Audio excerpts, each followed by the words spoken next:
Sahabat Live, setiap pagi kita sikat gigi dan hampir pasti pasta gigi yang kita gunakan mengandung fluoride. Tapi pernahkah kita bertanya, apakah fluoride ini benar-benar aman? Di media sosial banyak konten yang menyebut fluoride sebagai racun atau konspirasi kesehatan. Tidak sedikit orang mulai takut menggunakannya. Tapi sebenarnya, apa kata sains? Mana yang mitos dan mana yang fakta? Mau tahu lebih banyak? Mari belajar lebih banyak bersama Live. Live in Fullness to Eternity.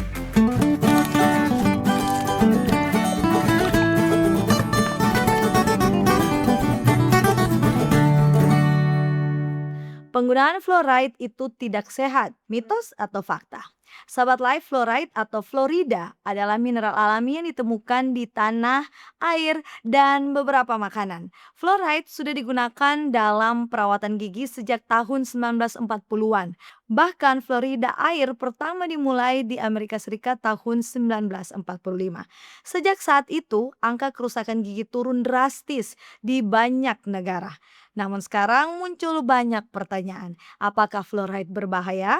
Apakah bisa merusak otak anak? Apakah menyebabkan kanker? Nah, sahabat Live, jawabannya tidak sesederhana aman atau berbahaya. Kuncinya ada pada satu kata penting, dosis. Hampir semua zat bisa bermanfaat atau berbahaya tergantung jumlahnya. Untuk itu, mari kita lihat 5 fakta medis tentang fluoride. Yang pertama, fluoride dalam dosis tepat terbukti melindungi gigi. Sahabat Live, ini adalah fakta ilmiah yang paling kuat. Setiap hari bakteri di mulut menghasilkan asam yang perlahan merusak enamel gigi. Nah, fluoride membantu memperkuat enamel dan memperbaiki kerusakan kecil sebelum menjadi gigi berlubang. Proses ini disebut remineralisasi. Nah, ibaratnya seperti memperbaiki tembok retak sebelum dia roboh. Data dari CDC Amerika Serikat menunjukkan fluoridasi membantu menurunkan kerusakan gigi hingga sekitar 25% pada anak dan dewasa. WHO bahkan menyebut fluoridasi sebagai salah satu pencapaian besar kesehatan masyarakat di abad ke-20.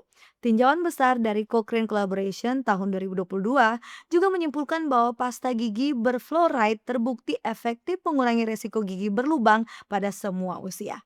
Jadi pada dosis yang tepat, manfaat fluoride untuk kesehatan gigi memang nyata. Dan yang kedua adalah konsumsi fluoride berlebihan memang bisa berbahaya. Ini juga fakta. Nah, sahabat Live, bagian ini penting supaya kita tetap objektif. Fluoride berlebihan memang bisa menimbulkan masalah kesehatan, tetapi biasanya terjadi pada paparan yang sangat tinggi dan berlangsung lama. Kondisi paling umum disebut fluorosis gigi, yaitu muncul bercak putih atau kecoklatan pada gigi anak akibat terlalu banyak fluoride saat gigi masih berkembang. Namun fluorosis ringan biasanya hanya masalah kosmetik dan tidak merusak fungsi gigi. Ada juga kondisi yang lebih serius yaitu skeletal fluorosis atau fluorosis tulang. Tetapi ini biasanya terjadi di daerah dengan kadar fluoride alami sangat tinggi dalam air tanah, seperti beberapa wilayah di India, Cina, dan Afrika. WHO menetapkan batas aman fluoride dalam air minum sekitar 1,5 mg per liter, sedangkan fluorida resmi biasanya hanya sekitar 0,7 hingga 1 mg per liternya.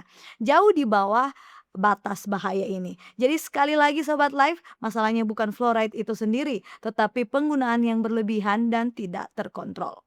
Yang ketiga adalah fluoride merusak otak anak. Ini salah satu klaim paling viral di media sosial. Memang ada beberapa penelitian di Cina dan Iran yang menemukan hubungan antara fluoride tinggi dengan penurunan IQ anak. Tetapi penting dipahami, penelitian itu dilakukan di daerah dengan kadar fluoride jauh di atas batas aman WHO. Artinya, situasinya berbeda dengan pasta gigi biasa atau air yang difluoridasi secara terkontrol. Tahun 2023 National Toxicology Program Amerika juga menyatakan bahwa paparan fluoride yang tinggi memang perlu diperhatikan.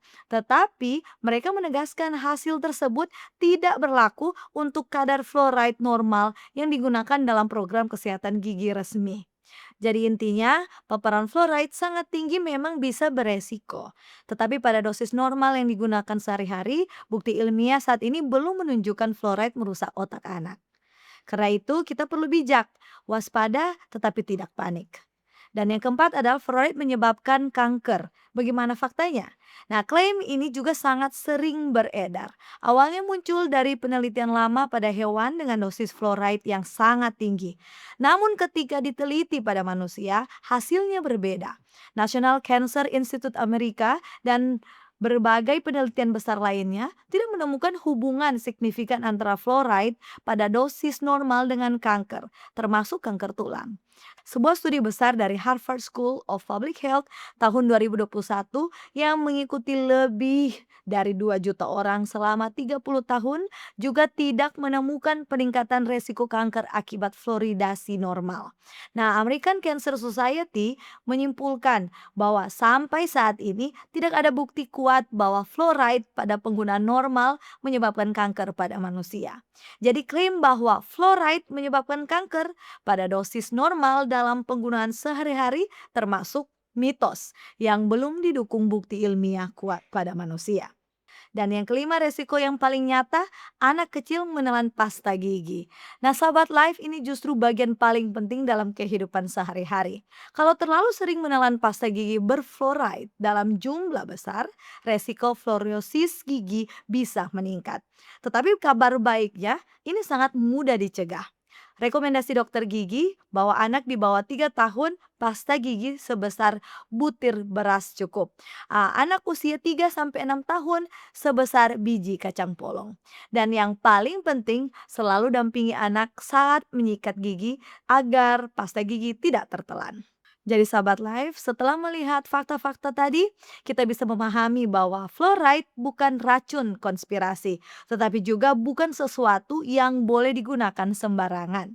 Kuncinya tetap sama, dosis dan cara penggunaan. Pada penggunaan yang direkomendasikan, fluoride adalah salah satu alat paling efektif untuk mencegah kerusakan gigi selama lebih dari 70 tahun terakhir. Yang justru perlu kita waspadai hari ini adalah misinformasi kesehatan di media sosial yang bisa membuat orang meninggalkan kebiasaan sehat yang sebenarnya sudah terbukti bermanfaat. Jangan lupa juga mari kita perhatikan panduan praktis dalam penggunaan pasta gigi berfluoride ini. Pertama, gunakan pasta gigi sesuai usia. Dewasa dan anak di atas 6 tahun, pasta gigi mengandung fluoride 1000 hingga 1450 ppm.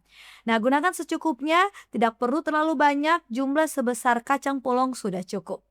Sikat gigi 2 kali sehari dan ludahkan. Jangan ditelan dan jangan berkumur berlebihan setelah sikat gigi malam agar fluoride bekerja optimal. Yang kedua, sebagai orang tua, ajarkan anak meludah bukan menelan pasta gigi. Kemudian anak di bawah 3 tahun cukup diberi pasta gigi sebesar bulir beras. Untuk anak 3 hingga 6 tahun bisa dikasih sebesar biji kacang polong. Dan mari tetap awasi anak-anak saat sikat gigi. Ketiga, jangan mudah percaya informasi viral tanpa cek sumber ilmiah terpercaya seperti WHO, dokter gigi, atau Kemenkes. Keempat, periksa kadar fluoride di sumber air lokal kita. Di Indonesia sendiri program fluoridasi air belum diterapkan secara nasional, sehingga resiko kelebihan fluoride dari air minum sangat kecil. Namun bagi yang menggunakan sumur bor di daerah tertentu, ada baiknya sesekali memeriksakan kualitas air di dinas terkait. Dan kelima, konsultasikan kebutuhan suplemen fluoride anak ke dokter gigi. Tidak semua anak membutuhkan suplemen fluoride tambahan. Kebutuhannya sangat tergantung pada kondisi gigi, pola makan, dan kadar fluoride di air minum daerah setempat. Jangan lupa untuk periksa kesehatan gigi rutin setiap 6 bulan. Karena pemeriksaan rutin juga membantu mendeteksi tanda-tanda fluorisis atau masalah gigi lainnya sejak dini sebelum berkembang lebih jauh. Sebagai kesimpulan kita, sahabat live, di era media sosial seperti sekarang, tidak semua yang viral itu benar. Kadang informasi yang paling menakutkan justru belum tentu paling ilmiah. Karena itu mari belajar memilah informasi kesehatan dengan bijak.